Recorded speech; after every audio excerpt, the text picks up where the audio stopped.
A note to the readers. The stories and incidents mentioned here are said to be true by the people themselves. They have shared their own experiences as they remember them. However, there is no scientific or factual evidence to prove these claims. Therefore, they cannot be confirmed as scientifically accurate.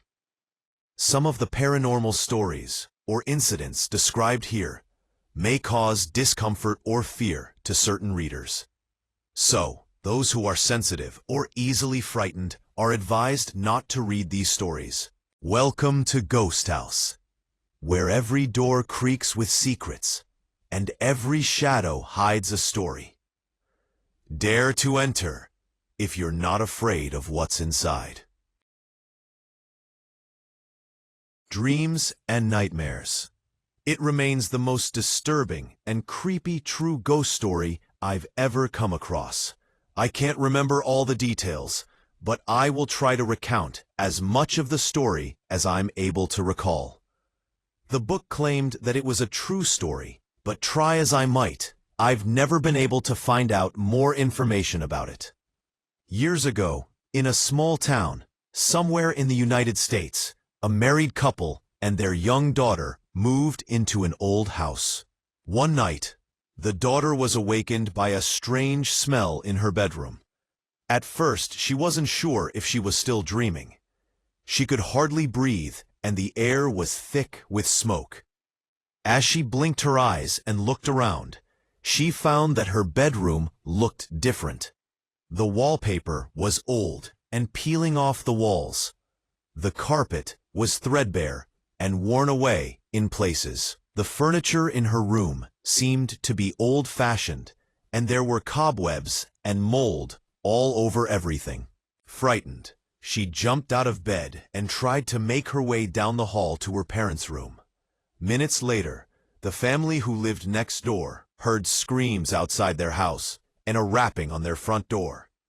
When they opened the door, they found the little girl standing there. She was crying and babbling incoherently, and kept pointing to her own house. When they looked across the garden wall, they saw that her house was on fire. They immediately called the fire brigade, who arrived minutes later and put out the fire. Sadly, most of the house was burned beyond repair, and in the rubble, they found the charred bodies of the little girl's parents. It appeared that they had been burned alive while they lay in bed. When police questioned the little girl, she told them a shocking and unbelievable story.